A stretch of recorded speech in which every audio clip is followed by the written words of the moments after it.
the $1 Million Mortgage Experience podcast.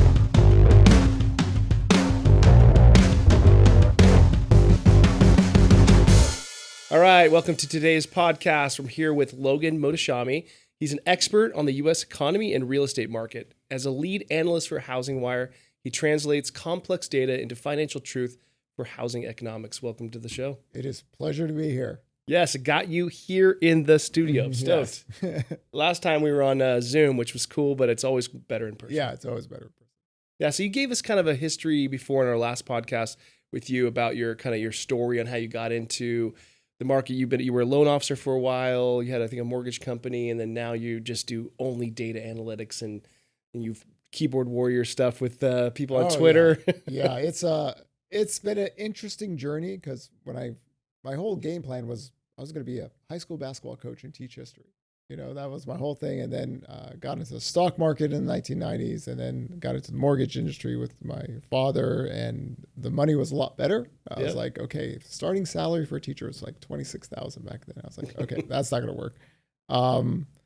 And then just did mortgages. But about 2010, a financial website, benzinga.com, actually said, would you like to, write economics for us? I was like, no, that's not me. But I could talk about real estate economics. So that led to a few articles. I started my own blog. So it was more or less about kind of just giving a commentary about the state of housing. Wasn't designed to do anything. But as time went on, I realized, wait a second, there's a lot of bad information out there. It really is. And I was like, maybe we should do this in a more data analytical way as an analyst, but always talk about the economic cycle first and housing. So give people something real to use. So about 2015, I changed everything, started to incorporate models and everything just to be a little bit more prolific. And, come toward end of 2019, HousingWire said, do you want to write for us maybe one or two articles? I said, sure. COVID-19 happened, wrote a crazy COVID-19 recovery model on April 7th, 2020 that HousingWire said, I don't know if we should publish this. So you really think we're going to recover this year? So, this is going to happen. That's going to happen. This is on this date and everything. And then well, before the year's out, we're good.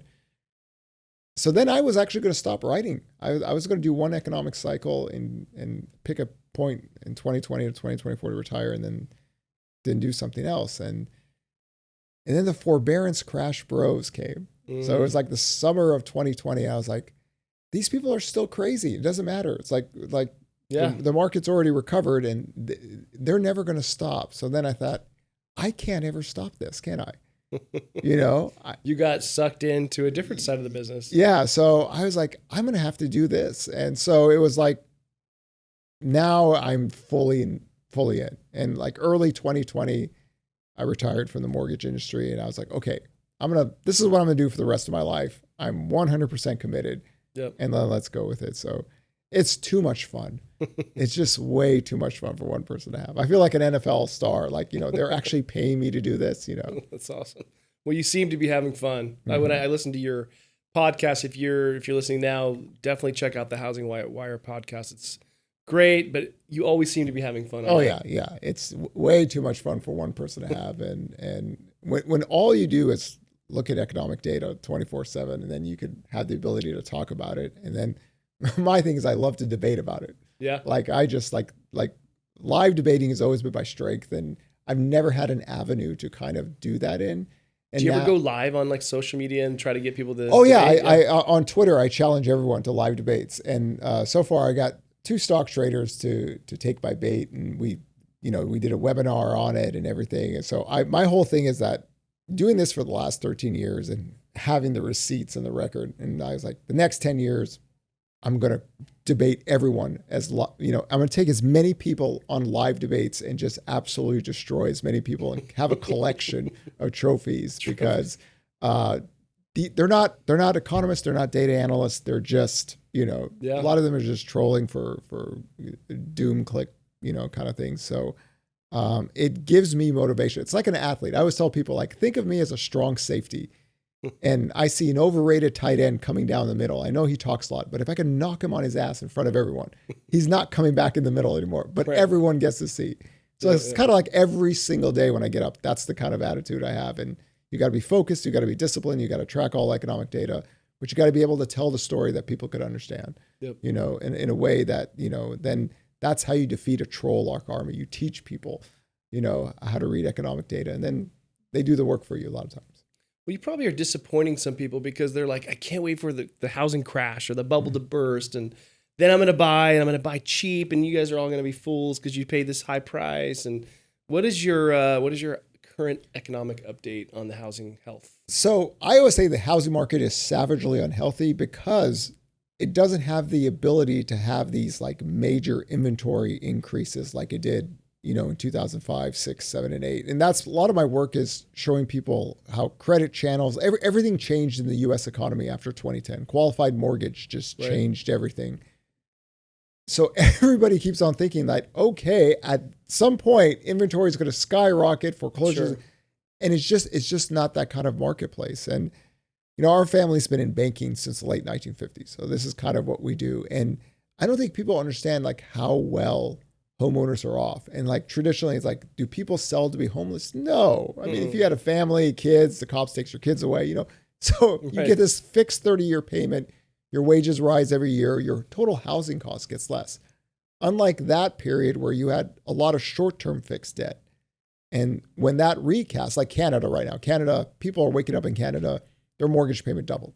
You know, so they have arms. Yeah, they have arms, and they're trying to do 90-year loan modifications. Jeez. Right. So it's just like Canada, UK, Australia, Norway, all these countries are tied to short-term debt.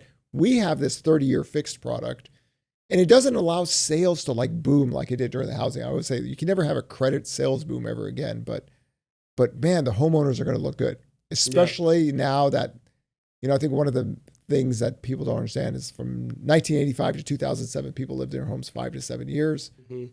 After 2008, it's 11 to 13 years, depending on who you listen to. Some parts of the country, especially like in California, it's 15 to 18 years. I've lived in my house, it's going to be 20 years this April. And all of our wages are so much higher than when we first got, you know, the home. And then we have 3 refinancing waves. Sure. So the rates are way, if you locked in, it's so cheap. The whole housing cost is so low, and people don't know that. And they just think like people are just going to give that up, you know? So it's not the case. My job is to show why. That's the key. Do you think there's anything that could happen apart from like a, you know, bunch of people passing away, but that could create a shift in that housing? A job loss recession will create new listings data to grow faster just because.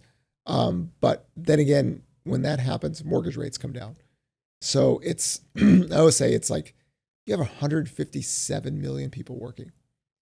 Imagine that first 3-4 months where you have a couple 100,000 jobs being lost, but rates are going to go down. So that 157 million people working is that, I always say my army's bigger than yours. This is what happened in COVID.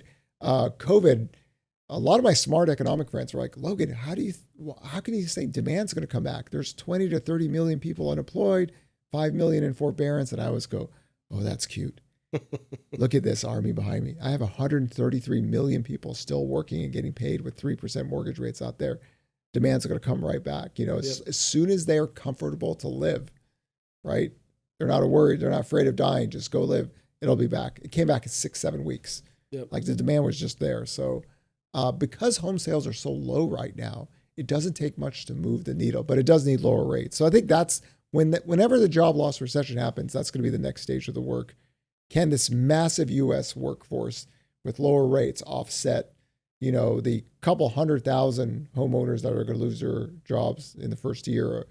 Because the majority of those that are unemployed in every recession are those who didn't finish high school, renter, financial profile. So, we'll cross that bridge when we get there, but that is something that can change the 30-year fix, you know, the dominating factor of people being able to shelter themselves, not only from inflation, but from an aggressive Federal Reserve as well. What about AI? So AI has a ton of potential to take people out of jobs, right? To take over jobs, disrupt jobs. Now we're seeing this new one, I think it's Sora or something like that, which is like making video. You just type in whatever it is. And so like video people who are making videos potentially could be out of job. Coders. What do you think AI is going to do to the job market? I mean, for the last 120 years, I would say every decade there's always some new technology that's supposed to take away all the jobs. Yep. Tractor. And the horses, Gin. so what they don't talk about is the jobs that get created with new technology, Right. Medical device, wasn't an industry 50, 60 years now. It's a booming industry. So there are always going to be sectors where jobs will be lost, but there's always going to be a factor where people need labor for the new technology as well. And whatever goes into that tech, the chips, NVIDIA is doing unbelievably good, so it's not a 100% negative like people think. And I always say that we have 9 million job openings. Yeah. And the baby boomers are, going away. Retiring, going away. So they're going away. So guess what? Population growth isn't massive here in America with a lot of mature economies. So I'm not worried about all the jobs going away. I'm actually more concerned over time about demographics, what's happening in Japan and China and what's happening in Europe. Eventually We're having less kids. Eventually demographics gets us all. But I'm not kind of worried about the job market in the sense of AI being the job. There's industries that are going to get hit right away. But we're not there yet in terms of technology. I mean, I wish productivity was higher in America, but it's just, there's limits to what we can do on productivity and doing more with less people. So what about the builders? They're not building, right? They're not, I mean, there's little trick, like small pockets, but probably the biggest time in my career was during 01 to 07 was a massive time in my career. And it was there's just tons of houses being built. Did they just get slapped too hard that they don't want to come back? Or I would say this. I actually don't agree with my fellow economist friends who say that the builders underbuilt in the last decade, because I always focus people on the last decade had the weakest new home sales cycle ever. I mean, new home sales were just going down on 2013, 2014, 2015, and 2018. Missed sales estimates. Yep. So they're just going to build based on their demand curve. They're never going to put their heads down and basically go there and outdo everyone else. That goes against their profit margins. Right. So I think that's the key that people have to understand. You only build on what you can sell. And the builders have managed that, and they manage it very well. This is where it gets them out of trouble, right? They're not just going to put their head down and build homes without the contract buyer in there. You could have some spec homes, but nothing too dramatic. To your point of, they actually are building, I guess it's just like, is there just less of a demand to be able to buy these new homes, or what do you think? Well, right now the builders have a very unique advantage. There's not a lot of active inventory in the existing home sales. That's their main competition. Right. And the existing home sale market has higher rates. So the builder's like, hey, everyone, guess I can what? Buy the rate down. You could have a sub 6% mortgage rate here. You got to pay up a little bit more than that cheaper house, but you got a sub 6% mortgage and it's a brand new house. And they are absolutely milking that as much as they can. And they need to, because they have a big backlog of homes they have to work through. So single family permits are still rising in America. The apartment boom is over. Yeah. That ended last year. So we see the apartment permits actually starting to fall noticeably. In fact, in a few months, it'll be before the COVID-19 lows. So that is over, but single family permits are going. One of the reasons why we're not in a recession is that every single recession in America has residential construction workers falling into the recession because rates go up. Housing leads the recession, leads to recovery. Well, the builders decided, hey, our profit margins are good. We'll pay down rates. We'll keep people employed. We'll still sell these homes. So for now, that's working. I think a lot of the missed recession calls in 2022 to 2023 was that. Kind of toward the end of 2022, rates started to fall. Builders paid down rates. They got people to buy homes, and they kept those people employed. The apartment boom is over. That marketplace is going to lose employment once those backlogs are worked through. So I've seen some rents come down on apartments. I mean, we have a condo that came up for rent. I thought it was going to, be higher this next time around, and we had to cut it because it's in Nashville, and there's all these people, all these brand new condos that are going out to market. And so there's just a massive supply in that particular, in that area. So, Are you seeing that also with kind of what you said with the apartments? Yeah, Like the rents are coming down a there little are bit? yeah, there are more units under construction or have not finished or even started yet that are 5-unit apartments. So I would say the ones that haven't started, not sure if those are even going to ever start, but there's a huge backlog on top of the fact that supply is growing, and also wage growth is cooling down, right? So it's harder and harder to raise rents in that environment. Supply is coming, the laws of supply and demand, right? More supply coming. Got to bring the price down. Yeah, rents are going to come down. Now, major rental deflation is not a thing in America because most people are working, and single family rents are holding up well. Okay. I think that's been stable for the last 6 months. But the apartment, especially Nashville, is one of them. You see 1, 2, 3 free rents for the first month thing coming in. So definitely the supply is kicking in there.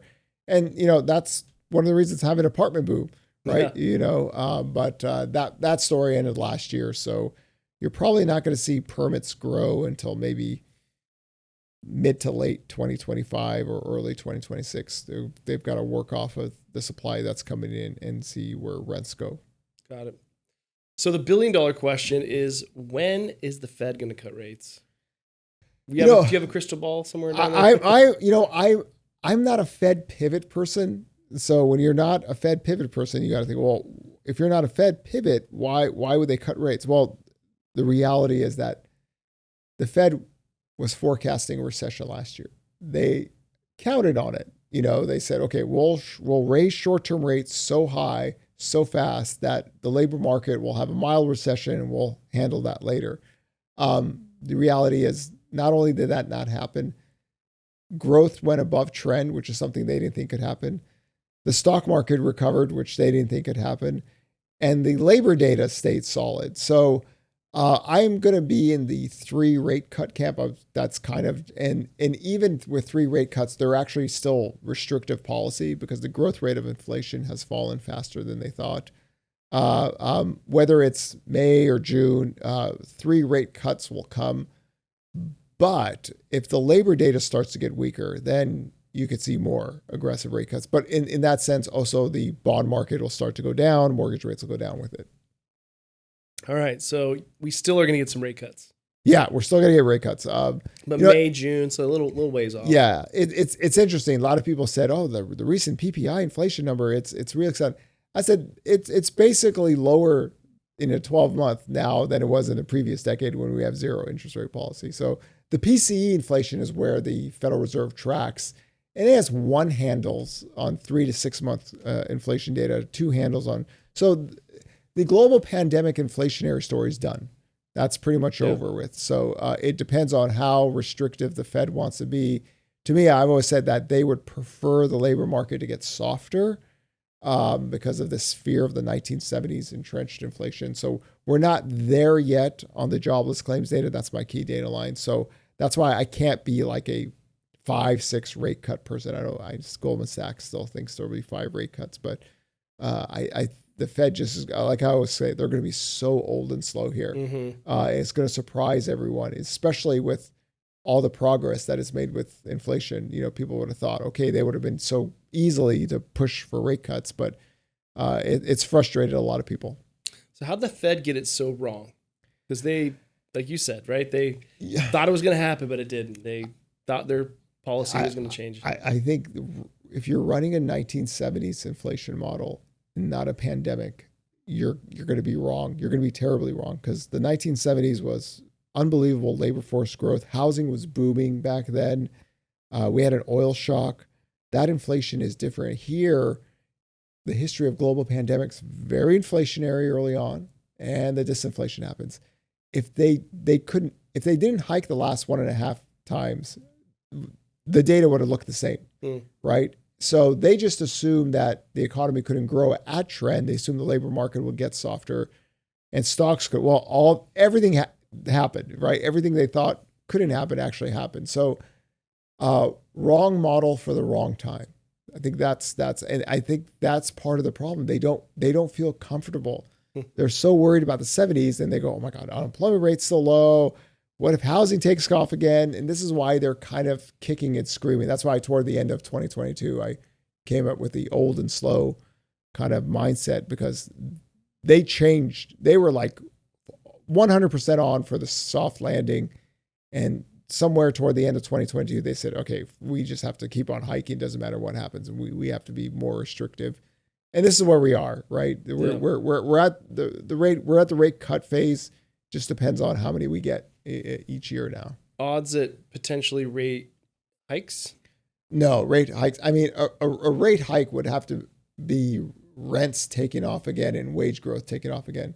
You know, the Fed always tracks their inflation data is almost being hit. Wage growth is slowing down. To even talk about rate hikes with everything now, you really need a reacceleration of inflation in the economy to grow above trend, to stay above trend.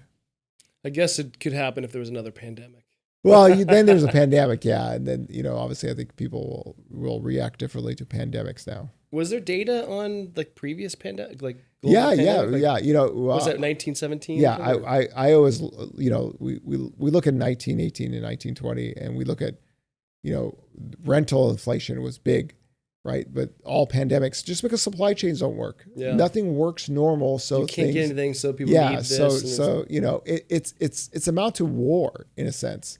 War is very inflationary, right? World War II, countries had to ration things. So if you look at it in that point, that's where you get inflation, right? There's only so much. When gas prices go up and certain gas stations, right? They don't have enough gasoline. They kind of hoard. They raise the price just to keep it. So pandemics are very, very inflationary early on, and then the disinflation happens. So it's not shocking what's happening to rent now. That's the same thing happened, in 1918 and going up to the 1920s. Yeah. So it does seem like the Fed doesn't talk about housing in a positive light. Yes. And I think this is probably one of the more frustrating things because, that at first they say housing reset or how housing's in a bubble or we need the housing market to go down. Okay, so the inflation rates are so high. But now with the inflation growth rate slowing, they're like, why won't the Fed ever say anything like we want to help the housing market? Well, if you're running a 70s models, people forget this. The 70s, housing was booming. Yeah. Right. It was and rates were high, but but I mean, the labor force growth was, unbelievable. So people needed shelter. So I think in the back of their mind, they're just not comfortable of like the only thing we have this economy that's expanding, but there's one data line that is at Great Recession lows, It's like, then it's the housing market. Existing home sales are running up right at 4 million. So to me, I think that's the fear. I believe that's the fear about, if housing starts to go up again, pretty much everyone's recession theory goes out the door because, housing leads the economy. They kind of just want to stay away from that. Just the fear of reacceleration inflation, which they don't really need to fear in this case.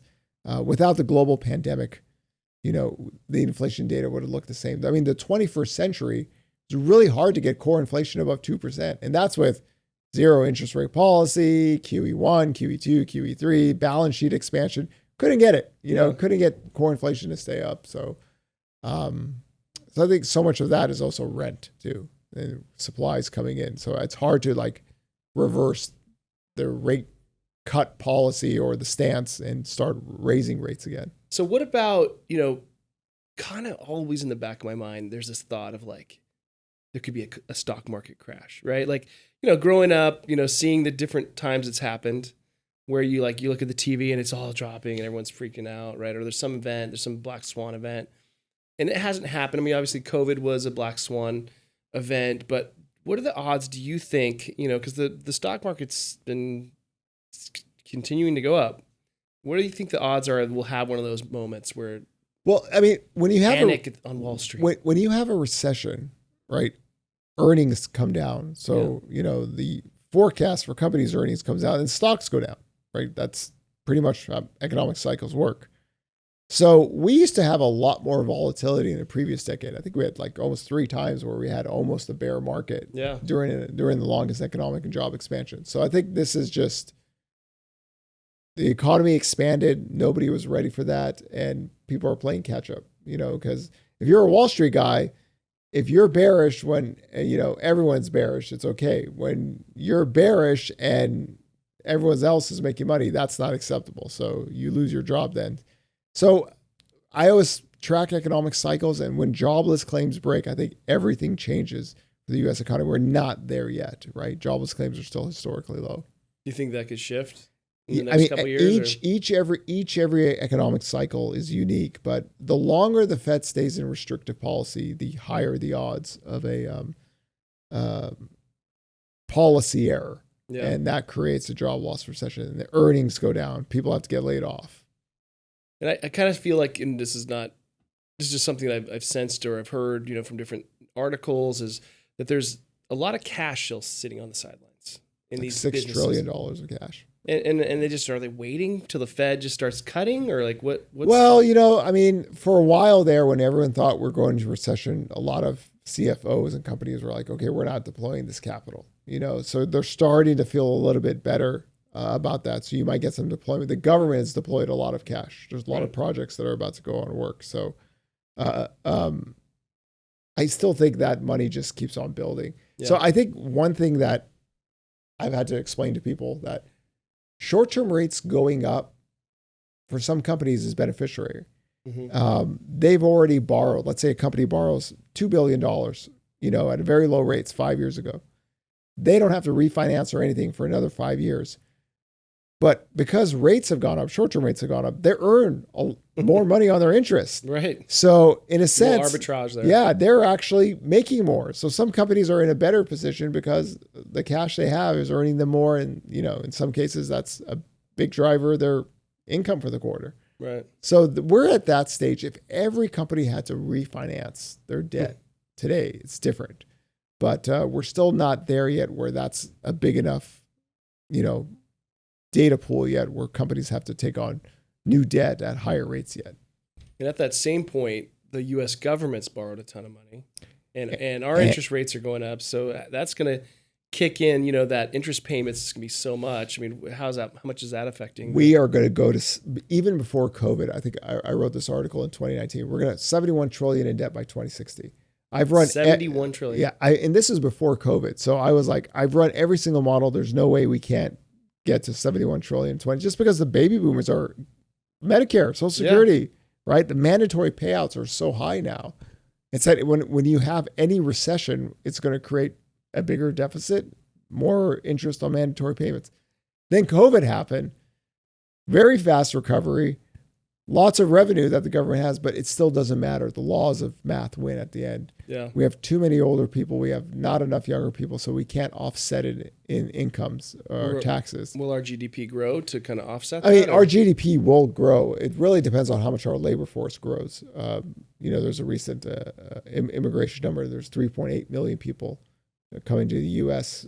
Most of that is through immigration. So that will help be, they will produce more for the country working. So at that light, GDP can grow, but we have limits on what we can do even with GDP. For a mature economy of our age, it's harder for mature economies because they're not building new cities or building new things. So that's where GDP has limits on what it can do.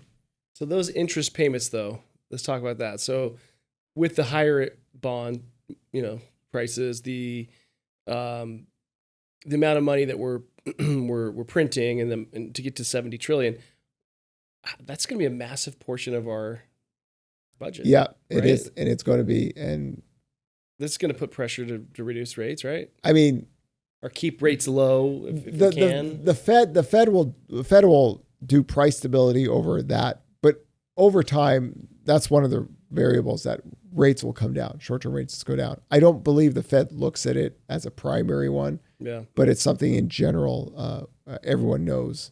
The Fed cares more about what they're dealing with inflation now, and we just don't. There's literally no. I've run every single model. There's no way to stop this debt train.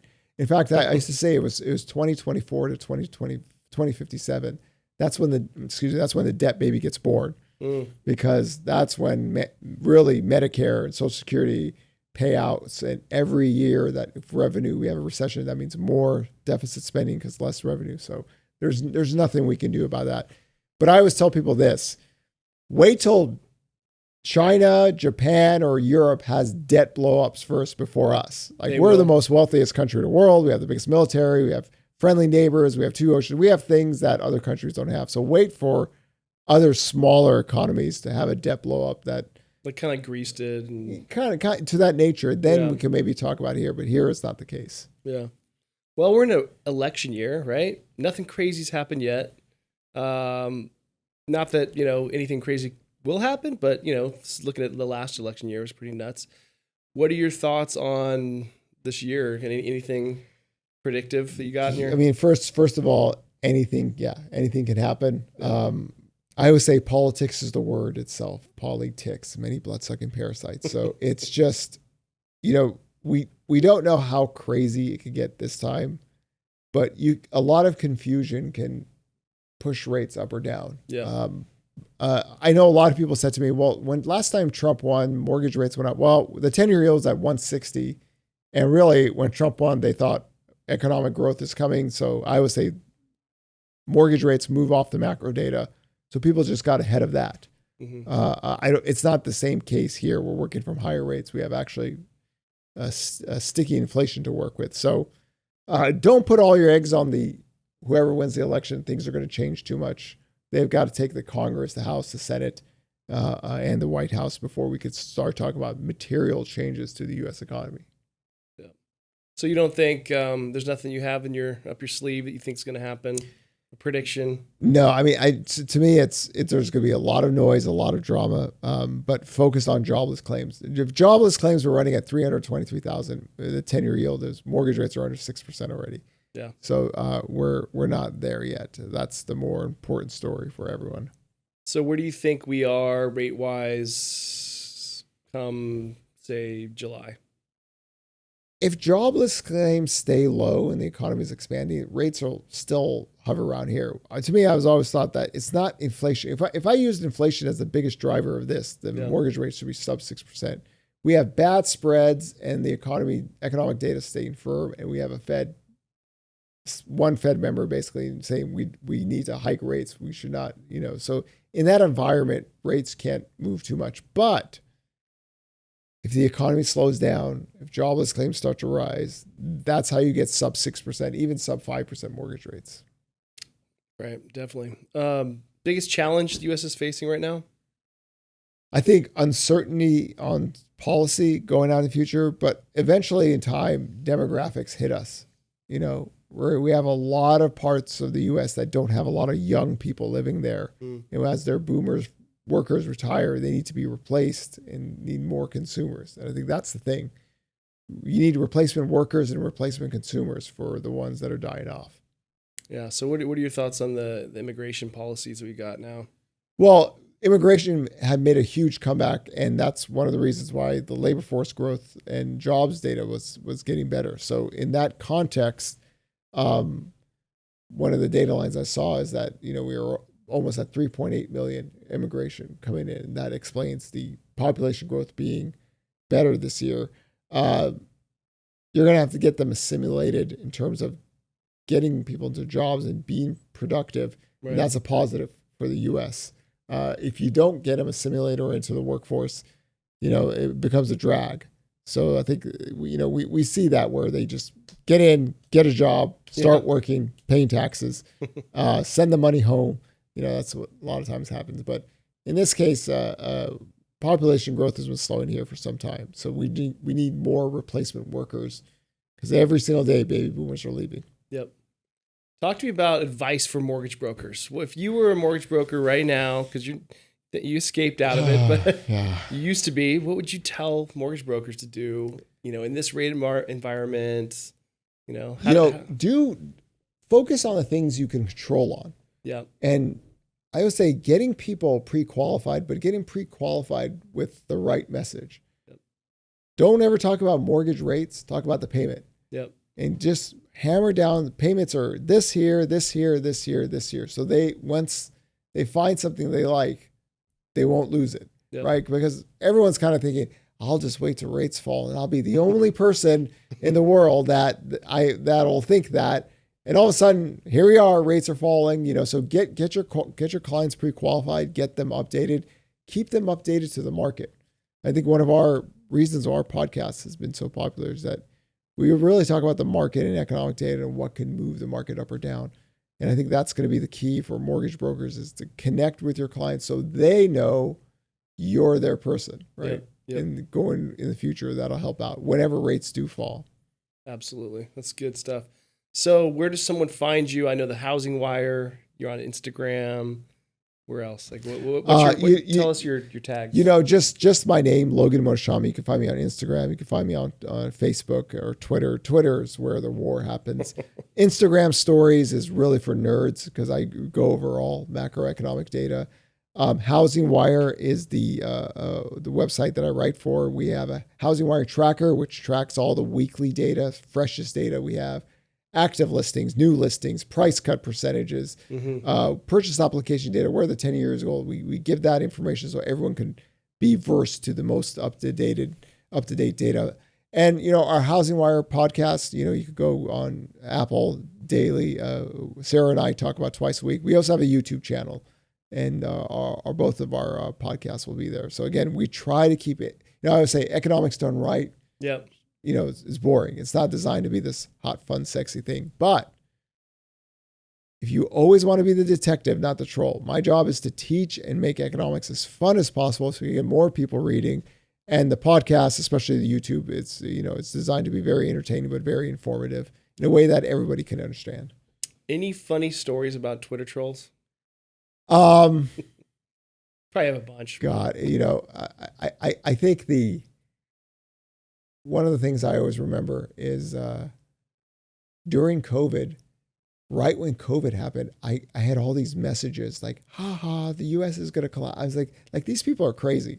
Like there's some men who will literally give up their whole lives if they see a 1929 or 1987 or a 2008 event. They're just like, usually these people are the people that hate the Federal Reserve.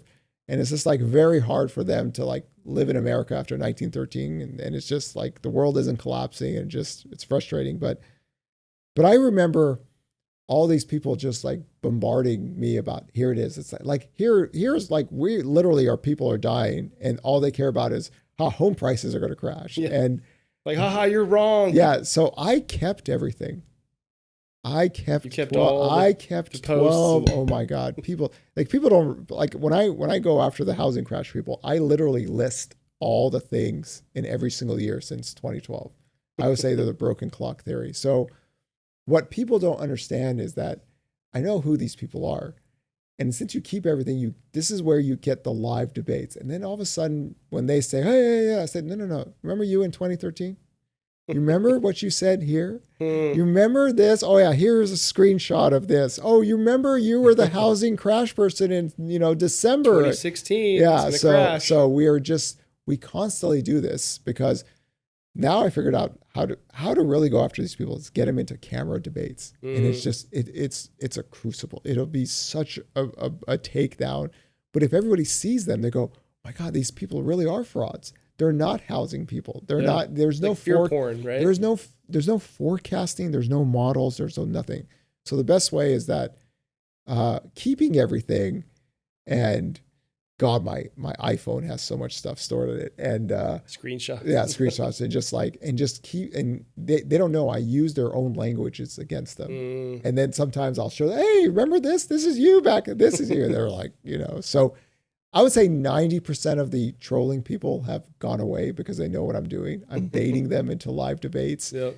But my job for the next 10 years is to go on as many live debates with all the crazy YouTube, TikToks, Instagram, Twitter, whatever, and destroy as many of them as possible. Because I know what I know for sure is that these people don't forecast and they don't model, so they can't. You just ask them for their forecast and they go, I don't do that. Of course I know you don't do that. I just want everyone else to know that, and then, there's going to be a time where we have a recession. Like I'm big on economic cycles, recession recovery models. That's my thing. Yeah. Right. I'm going to teach people how to do this and they'll know. But when the recession happens, they always are too late on the recovery. And that's always the case. And they never let it go. And this is how they've, a lot of these people make their livings on YouTube is doing this. So I think, go after everyone, hunt them down piece by piece, right? But in this, Like I always tell people, I'm that old guy 700 years ago that is sitting in a dungeon with a candle looking at scrolls. Like that's me now. Yeah. I'm a pilgrim in an unholy land now. Now it's everything is, out in the open, but I have to adapt to the world we in. And this is why the theatrics come in now. We're challenging people and making fun and kind of making economics funny in the sense, and then keeping people entertained enough to learn. Yeah. And a lot of the housing crash people actually ended up learning from me, because what happened this year is a lot of them just, They shut up. they just zipped. I mean, they were just, when the 10-year yield started to go lower, and they were like, so in a way, the funny story is that I taught the crazy people how to read economic data correctly, because there was a big quiet period, which I never get. I get bombarded every single day. And after, when rates started to fall again, there was such a silence. It was just like golden for me, because I realized they read. They read. They read. Reading is a good thing, right? Yeah. So, is there going to be recession? There's always recessions. Economic cycles come and go. Like next year, maybe? I mean, to me, I always tell people that I understand why everyone went into the 100% recession crowd, because of what happened in 2022. We forget Europe was going to freeze to death, right? Yeah, oil went up. Oil, yeah. The Fed was hiking rates like crazy, and the housing market data started to crash. So housing leads the recession. That's what all the Wall Street firms. So except November 9th came. And to me, it's like, I'm a 10-year yield guy. I got to channel bond markets and everything. I said, okay, for now, the 10-year yield's peaked. The next move is going to be lower. Not because the Fed's cutting rates or anything. It said that there's so much world drama, money's going to go into the bond market. If this happens and the housing data starts to recover, this changes everything. Yeah. And I said, nobody's going to believe me November 9th. I said, I get it. But we're going to have this tracker data. When this comes out every single week, everyone's going to see this. They could visually see the forward-looking data getting better. And 6-7 months from now, when home prices are, they're not crashing anymore, then at least everyone has this idea about, okay, how to read data correctly. Guess what happened? Rates went down. Home sales stopped crashing. It's really rare in America to get home sales under 4 million monthly. And the builders recovered, the builders' confidence. So everyone's Wall Street's model failed right in front of them. And by it was 6 or 7 months into 2023, it was too late for them. They couldn't give it up. Yeah. You almost have to double or triple down. So I always tell people this: residential construction workers fall first, because they get hit by rates harder than anyone else. Right. So when rates go down, they're benefited more than anyone else. Residential construction workers didn't fall this time. This is if you want your last recession indicator, this is it. And so far, it's still holding up. So wait for the final data lines: jobless claims to rise, residential. Then you got something. It might be 7 years, it might be 7 months. But don't jump the gun like a lot of people do. And then all of a sudden, they've got to double down on a bad recession call or triple down. And here we are today. I think the real clever people are saying, hey, they need to raise rates more because the economy's booming. What they really want is rates to go high enough to break something. Yeah. Right. So they got a cheaper house. Yeah. And So buy it. it's just that act only works on the uninitiated. So. Well, if I handed you $1 million right now, what would you do with it? What would you invest it in housing? Would you invest in the bond market? Where'd you put it? Where would I? Okay. So if I had $1 million Cash. Okay. So I could get 5% on a CD. I could put quarter into the S&P, a quarter into the bond market fund. I'd get a CD, and then I would actually. You'd sit on some cash. No, I wouldn't sit on the cash. Well, in a CD. In a CD, I mean, it's like a CD, yeah. But I would actually look to buy a distressed property. Okay. Something that is just these vacant homes that nobody wants. Right. Ugly. Fix it up, and then the cash flows there. In this way, you have two cash flow flowing incidents, and you have your hedge bond market, and then the S&P 500, which, for the first time, that the 60-40 model didn't work because bonds had a really terrible year in the S&P. But this way you're covered, and your portfolio is somewhat hedged out, and then you could take advantage in case one of the sectors are really getting hit. in that. That's how I would hedge the $1 million. We're not giving financial advice, guys, but that's an interesting take. You put some of it in real estate and some of it in hedging and into some bonds and stocks and real estate, and then actually just really distressed vacant properties, which are still they're out there. They're out there. They may be hard to find, but they're hard to find, and nobody likes to do the work. And but the construction workers are busy. So it's hard to get the good ones, right? It's hard to get the good ones. So, but yeah, you could do something like that where you're properly balanced, properly hedged. Yep. Well, any shout outs you have for anyone that's helped you along the way? Sarah. Shout out to Sarah. Shout out to Sarah Wheeler, my partner on my podcast, who always reins me in. I always say, this unleash Logan, and she goes, no, nobody can listen to you when you go back and forth and all that. So Sarah and Clayton, HousingWire. I wouldn't be doing this if I didn't sign that contract with them late 2019. And thank you for allowing that COVID-19 recovery model to go in there. And it's been a lot of fun, and it's just starting.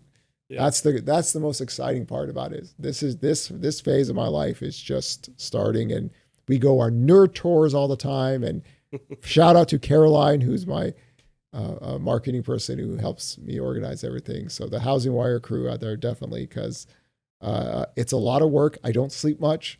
I'm up all the time, and it's a kind of a one-man show in that regard. So thanks to HousingWire and everyone who works there. That's awesome. Well, I do get a lot out of HousingWire. If you're listening, definitely check it out. If you want to be in the know, follow Logan.